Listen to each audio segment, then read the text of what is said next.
பொதுவாகவே சொல்லுவாங்க, கோவில் இல்லா ஊரில் குடியிருக்க வேண்டாம் அப்படின்னு புராணங்கள்லாம் இருக்குது, பெரியவங்கள்லாம் சொல்லுவாங்க. அது ஏன் சொல்லணும் அப்படின்னாக்கா, நம்மளோட வாழ்க்கையில் தடைகள் அப்படிங்கிறது எல்லாத்துக்குமே ஏதாவது ஒரு விதத்தில் ஜாதக ரீதியாக கிரக நிலைகளில் ஏதாவது ஒரு தடைகள் இருந்தே தீரும். ஜனனி ஜென்ம சௌக்கியானாம் மர்தனி குலசம்பிரதாம் பதவி பூர்வ புண்ணியானாம் லிக்கத்தே ஜென்ம பத்திரிகா. இந்த ஜென்மத்தில் நம்ம வாழும் பொழுது யார் யாருக்கு என்ன அப்படின்னு இறைவன் தீர்மானித்து தான் அனுப்பிச்சி வைப்பார். அந்த தீர்மானம் பண்ணினதையே மாற்றக்கூடிய சக்தி யாருக்கு இருக்குது அப்படின்னாக்கா இறை சக்திக்கு மாத்திரம்தான் இருக்குது. அதனால தான் ஆலயத்துக்கு வந்து வழிபாடு பண்ணணும் அப்படின்னு எல்லாமே சொல்கிறது. சில பேர்த்துக்கு ஆலயத்துக்கு வந்தால் மனசுக்கு நிறைவாக இருக்கும். சில பேர்த்துக்கு ஆலயத்துக்கு வந்தாக்கா நினச்சதெல்லாம் ஒரு சாதித்த ஒரு சந்தோஷம் கிடைக்கும். சில பேர்த்துக்கு கோவிலுக்கு போயிட்டு வந்தாலே எனக்கு ஒன்றும் சரியாக வரலையேன்னு தோணும். எல்லாமே நம்மளோட மனசு தான். இந்த மாதிரி இறைவனை வந்து நம்ம வழிபாடு பண்ணணும் அப்படின்னாக்கா இறைவனோட அனுகிரகம் பரிபூர்ணமாக இருந்தால் மட்டும்தான் கோவிலுக்குள்ளேயே கால வைக்க முடியும்.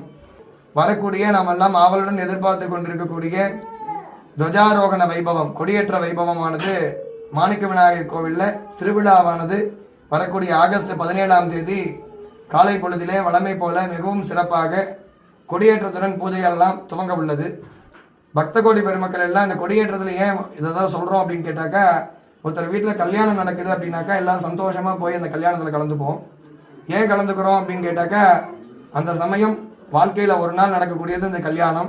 அந்த கல்யாண சதத்தை நம்ம போய் பார்க்கும் பொழுது எல்லாத்தோட சந்தோஷமும் எல்லாத்துக்கும் முகத்தில் ஒரு சந்தோஷம் கிடைக்கும். நம்ம அதுக்கு தகுந்த மாதிரி தயாராகி போவோம்.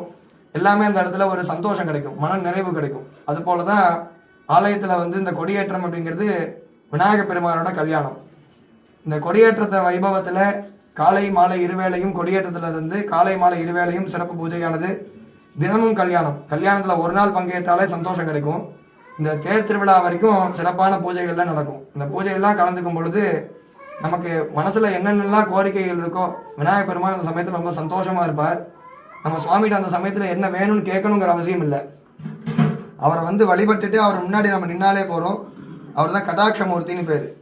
சுவாமி நம்ம கண்ணாலேயே அவருக்கு நமக்கு எல்லா வித அருளையும் கொடுப்பார். அதனால் வேலைக்கு போகிறோம், வேலை இருக்குது, வேலை நேரத்தில் வர முடியல அப்படிங்கிற காரணம்லாம் தள்ளி வச்சுட்டு அதுவும் ஒரு வேலையாக நினச்சிட்டு இந்த திருவிழாவில் காலையிலேருந்து மாலை வரைக்கும் ஏதாவது ஒரு தினத்திலேயாவது வந்து கலந்துட்டு எல்லா வித சந்தோஷத்தையும் எல்லாரும் பெற்றுக்கணுங்கிறது இந்த நேரத்தில் தெரிவிக்கப்படுகிறது. வரக்கூடிய 31ஆம் தேதி ஆகஸ்ட் 31ஆம் தேதி தேர் திருவிழாவானது மிகவும் சிறப்பாக நடைபெற உள்ளது. அதனால் எல்லாரும் கலந்துன்னு சிறப்பாக சந்தோஷமாக ஆனந்தமாக ஆரோக்கியத்தோடு இருக்கணுங்கிறது இந்த நேரத்தில் பிரார்த்தனை செய்துக்கிறோம்.